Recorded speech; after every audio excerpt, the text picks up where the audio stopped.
was driving home from my friend's house. It was late. I don't know exactly the time, but if I had to guess, it was probably 2 or 3 a.m.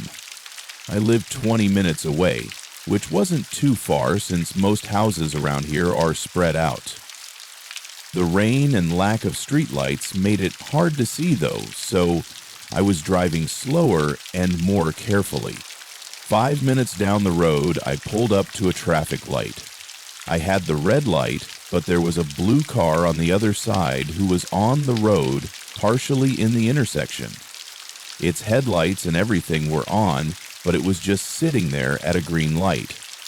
I couldn't tell if there was something wrong, or maybe they were asleep. In any case, but when the lights changed, I drove forward, slowly maneuvering around them. I tried to discreetly look in their car as I passed, but the rain on my window blocked most of my view.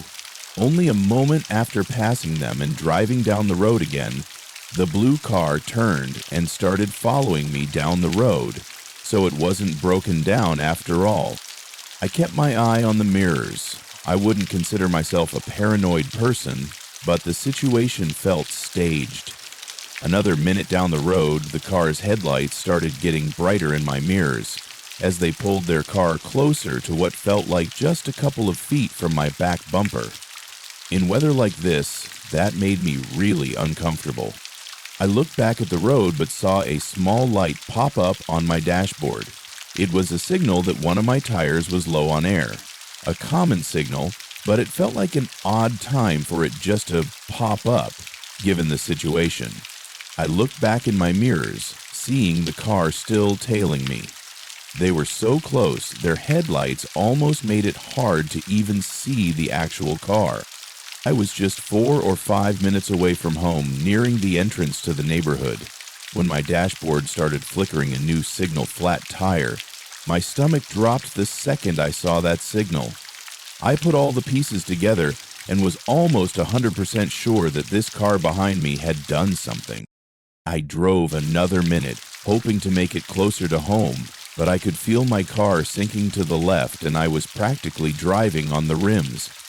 Now I had to pull over. The car behind me did the same. I should have called someone as soon as I parked, but I was so concerned and focused with what the person behind me was doing that it didn't even cross my mind. Though even if I did call someone, it probably wouldn't have prevented what happened next. Once parked, 3 doors opened from the car and 3 men came out. I only had a few seconds to prepare and react, but I was helpless and defenseless. They ran up to my car, 2 on my side and 1 on the other. One of the men came right up to my window yelling at me to open the door and pointing a gun at me. It happened so fast, I was just in some dazed state. I started to reach for the door, but the man by the back door smashed something against the window, shattering it, then reached his hand in and opened the back door. They were all still yelling, both at me and at each other. The man in the back reached across, opening the other back door, then reached in front of me to open my door. However, I was still just sitting there, holding my hands up now to show I wasn't a threat. I knew there was no way out of this, even if I did have a weapon. Once my door was open, the man with the gun pulled me out of the car and slammed me on the ground. The oddest thing is while I was on the ground, looking out into the rainy pavement, all I was thinking about was how cold and wet the pavement was. Not about how I had a gun being pushed into the back of my head, or that I was being robbed and beaten. I think it was my head trying to distance myself from the traumatizing situation I was in. I wasn't on the ground for long before the men by the car called out, and the guy holding me down hit me in the back of the head, causing me to ricochet off the pavement. I wasn't even sure if he hit me with the gun or just his fist because I was already numb. I'm surprised it didn't knock me out, though. I heard their car doors close and then driving away. I rolled over, still in a daze, and tried to pick myself up. They'd taken my phone, so I was forced to drive my car home and call the police when I got there, which ended up denting and damaging my rims anyway. The investigation went nowhere, determining only that the suspects had purposefully placed small tire spikes in the road at the intersection I crossed them at. I got lucky to have only hit one spike and 4 to have caused less damage than usual. They likely planned to ambush me as soon as I hit the trap, but in the end, it didn't make a difference. I'm 24 and I lived alone with my dog Bear in a cozy townhome up until 3 months ago. I moved in when I turned 22, having a decent enough job. I loved the home, being the first place I'd ever rented for myself. But 2 years of happy living was ruined by this one night. It was gloomy outside and raining quite a lot. It was my day off, so I was sitting on a chair in my living room, scrolling on my phone. It was 8 p.m., which was just an hour before I usually went to bed. Bear had been sitting by the back door for a while, looking outside. He started whining and ran up to me, which was his way of communicating to me that he needed to go outside. I got up and let him out, then closed the door and stood in the kitchen. While it was just a townhome, there was a small fence separating the backyards, so I didn't have to worry about Bear running away or anything. Also, I should mention that Bear isn't a large dog at all. He's just fluffy and small, like a teddy bear. Not long, maybe 15 or 20 seconds after I let him outside, I heard him whimper and bark. It was very clearly a cowering bark, like he was running away from something. It scared me, and I rushed to the door and looked out, seeing Bear running back towards me with his tail between his legs. Once he was inside, I leaned my head outside and scanned the backyard, expecting a coyote or something to be lurking by the fence, but nothing was there. I made sure Bear was okay, then locked up my door. He never does anything like that, so that made me really worried for him. I let him sit on my lap for the rest of the night. Through the next 30 minutes, he was constantly perking his head up and staring at the windows and doors, a different one each time. Then, after 45 minutes of sitting there, Bear turned his head and stared at the window behind me, lowering his ears and growling. "Bear?" I said, turning to look where he was looking. And right in the window, just a couple feet from us, was a man staring back at me. He was almost right up against the glass. I jumped up and screamed. Stepping backwards, the man sprinted away down the side of the house. Bear started barking again from the sudden chaos. I closed the blinds and checked all of the others, making sure they were closed as well. From the quick glimpse I got, I didn't recognize the man. I didn't know who he was, or what he was doing here, or why he was staring at me. I tried to listen for any more indications that he was still around, but the rain outside was too loud, covering up any possible sounds. Bear seemed calmer, though, so I stayed up for a while longer just to be safe, then went upstairs and had Bear sleep in my room with me. It took a long time for me to fall asleep, having a lot on my mind, but after an hour or so, I slowly dozed off. When I woke, Bear was standing up right by the bedroom door, staring at it. This was a freaky thing to see, waking up in the middle of the night, but not even seconds later, I heard something below me, a man talking. And not long after, a man on the other side of the house talking back. Their footsteps were loud, and they didn't even seem to be whispering either. It was like they didn't care if I knew that they were inside my home. My bedroom door was locked, but I had nowhere else to go. I went over to Bear quietly, trying to keep him calm, then picked him up and went over to the corner of my room, behind the bed. It took me a while to realize, but then it struck me that I hadn't heard any noises at all in the past minute. No steps or voices. This was when I took my phone out and called the police, whispering as softly as I could. As I told them my address, Bear started a low growl, then began barking and whining as two sets of footsteps started making their way up the stairs. I begged for the operator to send someone immediately. The two men started talking to each other again, but it was hard to make out their words. "Hey, we just want to talk. We're not here to hurt you," I screamed, saying I called the cops and for them to leave. I was panicking, not knowing what else to do. There was a pause afterwards. "We're here to help you," one of the men said. I didn't respond as I was busy trying to muffle my crying, open the door. It got quiet again. I could only hear them breathing behind the door for what felt like a whole minute before one of them walked back down the stairs. I couldn't tell where they went downstairs or if they'd left or not, but I was sure that it was just one set of footsteps that left the bedroom door. It was so quiet though, and I couldn't hear any breathing. In the far distance, the soft sound of sirens started to get louder. A sense of safety was finally coming back. Once the sirens got closer, I heard footsteps running out of the house downstairs, but now I was unsure of where the other man was.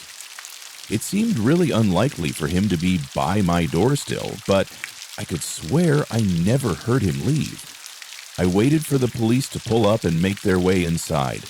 I heard them searching downstairs, then slowly make their way upstairs and knock on my door. I almost didn't want to answer, still thinking that other man had to be somewhere nearby. When I opened the door, though, it was just an officer. I immediately told him about my concerns. He directed me out of the house as one of his partners continued searching, but nobody was found.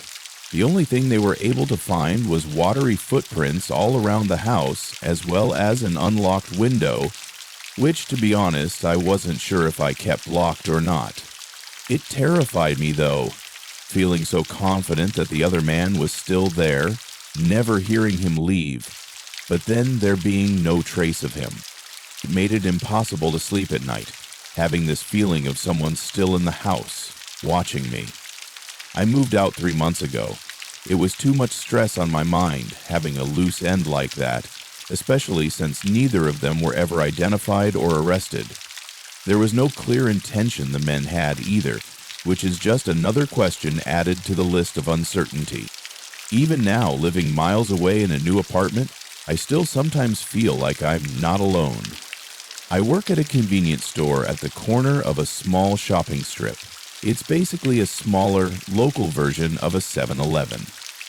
I worked morning shifts for a while, which started at 3 a.m. and ended at 1 a.m. I agreed to these shifts because they were always the slowest and required the least amount of work. All the parts of my job included tending to customers, filling the shelves, and taking out the trash, which pretty much meant I had nothing to do. It was the middle of winter at the time this happened, but I live in a warmer state, so it usually rains instead of snows. It was a light pour outside, but it was enough to keep most people away. On early mornings like these, I like to lean against the front of the building outside and smoke to pass the time. I wasn't supposed to, but there wasn't anyone to stop me. Along the shopping strip were maybe 8 or 9 other stores connected to ours. All of them were stores with normal hours, so none of them were ever open until around 6 or 7 in the morning. One of the stores was much closer to the front of the building than any of the others, so I snuck around the corner and placed the door. So, when I saw a car pull into the parking lot while I was smoking outside, I, of course, assumed they were coming to the convenience store. I burned out my cigarette and tossed it in the trash, then headed back inside and around the corner. There really was nothing to do, so I was just waiting for the customer to come in and leave, so I could get back to being bored alone. After a few minutes of nobody coming in, though, I walked back around the corner and checked outside the door. The car was still there, parked in a parking space nearby, but the headlights were off, and as far as I could tell, nobody was inside. Again, it was lightly raining outside, and all the other stores were still closed, so I was a bit confused as to where they went. I took one last look around, seeing nobody, then closed the door and went back inside. 30 more minutes of nothing went by, and I think I was just standing in the same spot behind the counter for the whole time, spacing out. I checked the time, seeing I'd only been at work for a little over an hour, and decided I should check the trash cans around the store and toss them in the dumpster out back. I walked around to each trash bin, putting the bag in the cart and replacing it with a new bag. As I was doing this, I heard a faint click sound come from outside. It sounded like something snapping or breaking, but between the rain hitting the roof and the sound being somewhat far away, it was impossible to tell what it was or where exactly it came from. In the moment it happened, though, I barely even thought about it. It just didn't seem like anything worth thinking about. Just another random sound these old buildings made. Once I filled the cart with all the trash bags, I rolled it into the back room and unlocked the back door that led to the dumpster. I sighed, seeing as the rain was pouring down harder now. Of course, right when I actually needed to go outside. Regardless, I pushed the cart through the rain and over to the dumpster, which was directly across from the door. After tossing in all the trash, I turned back and started heading for the door, but I noticed something was out of place. The store directly connected to mine had its door wedged open.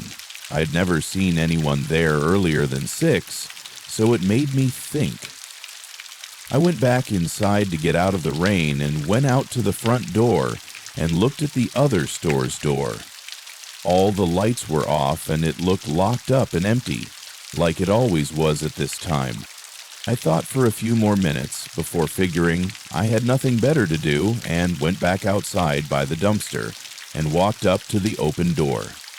Again, all the lights were off, but it seemed to lead into a small closet-type room, which then had another door, probably leading to the main storeroom. I stepped inside, standing in between the doorway so as to not make it seem like I was trying to sneak in or something. Standing inside now, I could hear someone moving around in the other room, walking, opening drawers. It sounded like they were making a mess, which then got me thinking even more. "Hey, is everything okay in there?" I called out, hoping to get a reassuring response from a neighboring store worker. The noises stopped. I waited a few seconds before I realized that this was not normal, and something was definitely wrong. I stepped back outside and into the rain. As I quickly made my way back to my store, I recognized something was missing from the door I had just left. It took a second to figure it out, but then I saw that there was no handle. It was just an empty hole where the handle and lock usually are. Then I looked down at the wedge that was holding the door open, seeing now that it was actually the broken door handle. I ran back into my store, locking all the doors, and called 911, as well as my store manager. Once I knew they were on their way, I went up to the wall connecting our stores and put my ear against it, listening to the suspected robbery taking place. Whoever it was had to have known that I called the police because they were moving quickly now, running all around, tossing or knocking things over. After 30 seconds to a minute of this, I saw lights flash outside and heard sirens approaching the back of the building. The footsteps quickly moved to the back of the store before a bunch of loud yelling came, which I assume was the officers. I checked out the back door after a minute, seeing a less hectic scene, and walked out to talk to the officers. I thanked them for coming so quickly and gave them a statement. The man who was arrested was found with a pillowcase full of nearly $6,000 worth of stolen items. He also had an empty firearm, along with a variety of tools used to break down doors and locks. And, unknowing to me, he had also broken into the store 2 spots down as well. It's unclear whether or not the man knew I was working at the time, but my store lights were on, so it isn't likely that he would have broken into my store. But several large scratches were found on the back of our door handle, which may have been from a previous attempt.